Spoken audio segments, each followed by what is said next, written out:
우선 마음에 드신 집을 고르셨으면 그 집에 대해 여러 가지들을 좀 확인을 해 보셔야 될 텐데, 크게 5가지라고 보시면 될 것 같습니다. 소유주는 누구인지, 위임장 내용은 확인을 해 보셨는지, 계약서 특약 내용을 확인을 해 보셨는지, 근린생활 시설인지 확인해 보셔야 되고, 또 불법 건축물인지 확인을 해 보셔야 됩니다. 이렇게 크게 5가지만 기억하셔도 신축 빌라 매매할 시에 굉장히 크게 도움될 거라고 생각을 하고 있습니다.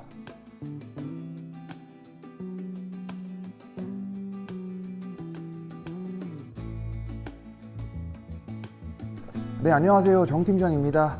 오늘은 제가 신축 빌라 매매 시에 5가지 정도만 기억을 해두셨으면 좋겠어서 이렇게 영상을 준비를 했습니다.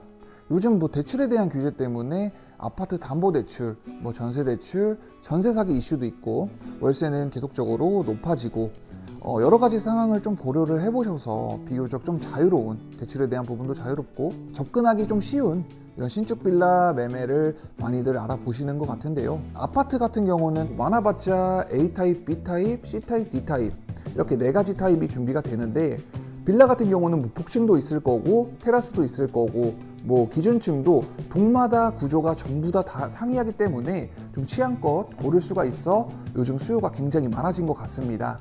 제가 그래서 이 신축 빌라 매매할 시에 주의할 점에 대해서 몇 가지 알려드리고자 영상을 준비를 했는데요. 우선 마음에 드신 집을 고르셨으면 그 집에 대해 여러 가지들을 좀 확인을 해 보셔야 될 텐데, 크게 5가지라고 보시면 될 것 같습니다. 소유주는 누구인지, 위임장 내용은 확인을 해 보셨는지, 계약서 특약 내용을 확인을 해 보셨는지, 근린생활 시설인지 확인해 보셔야 되고, 또 불법 건축물인지 확인을 해 보셔야 됩니다. 이렇게 크게 5가지만 기억하셔도 신축 빌라 매매할 시에 굉장히 크게 도움될 거라고 생각을 하고 있습니다.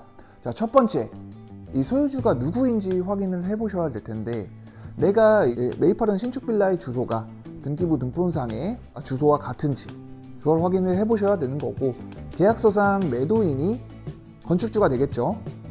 등기부 등본 또는 토지대장의 소유자와 같은지를 꼭 체크를 해 보셔야 됩니다.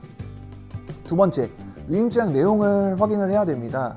건축주가 직접 이 계약서 작성을 하거나 입주 안내 이런 절차들을 진행하는 일들은 극히 드물기 때문에 대부분 직원들을 고용을 하거나 대행사에게 위임을 합니다. 이랬을 시 건축주의 인감증명, 인감도장, 대리인의 신분증 및 인장 정도는 꼭 체크를 해 보셔야 됩니다. 자, 세 번째, 특약 내용을 확인을 해야 되는데, 보통 많은 고객님들이 부동산 거래가 좀 일반적이지는 않기 때문에 계약서를 꼼꼼히 못 보는 경우가 발생됩니다. 당연하게 계약서 꼼꼼하게 봐야 되는 거고, 우리가 이제 집을 살 때 꼭 필요한 담보대출이라는 걸 받습니다. 이런 걸 받게 되는데, 이제 계약금을 입금을 하고 담보대출을 진행을 할 텐데요. 만약에 입금을 했는데 내가 진행 도중에 담보대출이 만약에 안 나와. 그렇게 됐을 때 계약금은 어떻게 되죠?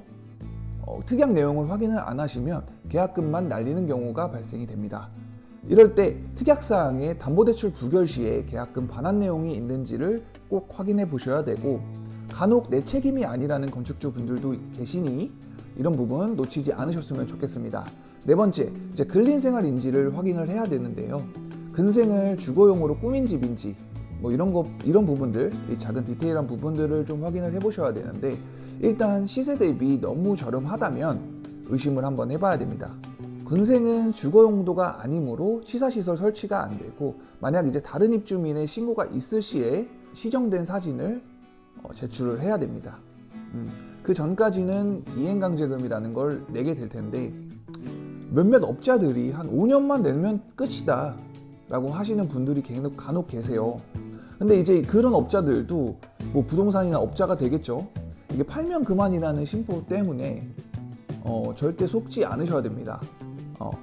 근데 부동산이든 업자들이든 근생을 추천한다고 하면, 저렴하다고 추천을 한다고 하면은 믿고 거르시는 게 맞다고 생각합니다.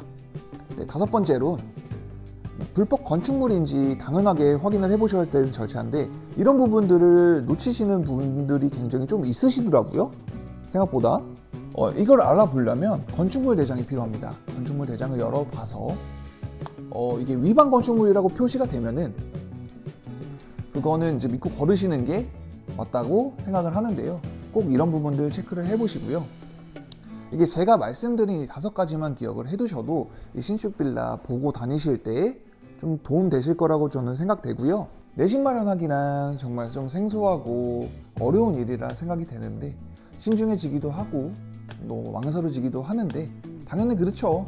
내 집 마련하는 건데 당연하게 또 좀 더 좋고 합리적이고 나한테 맞는 집을 찾기를 꼭 바라면서 그렇게 망설여지기도 하고 하는 것 같습니다. 그렇다 보니까 꼭 준비해야 될 부분과 주의해야 될 부분을 놓치시는 것 같아요. 이런 부분들 꼼꼼히 준비하고 주의하셔서 합리적으로 내 집 마련하시기를 좀 바라고요. 이렇게 믿고 저한테 전화 주신다면 제가 이제 진솔됨과 확실한 일 처리를 바탕으로 원하시는 집을 좀 찾아드린 다음에 이 어려운 계약 진행 과정과 대출에 대한 부분들, 뭐 입주 전 하자 체크, 계약 진행 과정에 있어서 뭐 법무사를 통한 안전한 소유권 이전이라든지 이런 일 신경 쓰이는 일 없도록 진행될 것을 약속드리면서 제가 이사하면서 굉장히 알죠. 뭐 현금 많이 들어가고 뭐 이사 비용이라든지 뭐 취득세라든지 뭐 가전도 새로 바꾸실 부분들 뭐 굉장히 다 있으실 텐데 이 건축주와 고객님 사이에 숨은 이 할인들이 존재합니다.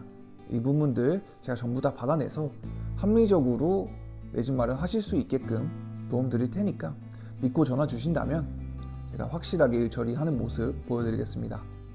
저 일 처리하는 자신 있으니까 믿고 맡겨주세요. 네, 궁금하신 사항 있으면은 댓글에 적어주시거나 전화로 문의 주시면 제가 뭐 여러 가지 좀 많이 궁금하신 부분들 있다고 하면 제가 또 영상으로 찍어서 이렇게 만들어서 올리도록 하겠습니다. 시청해 주셔서 감사합니다.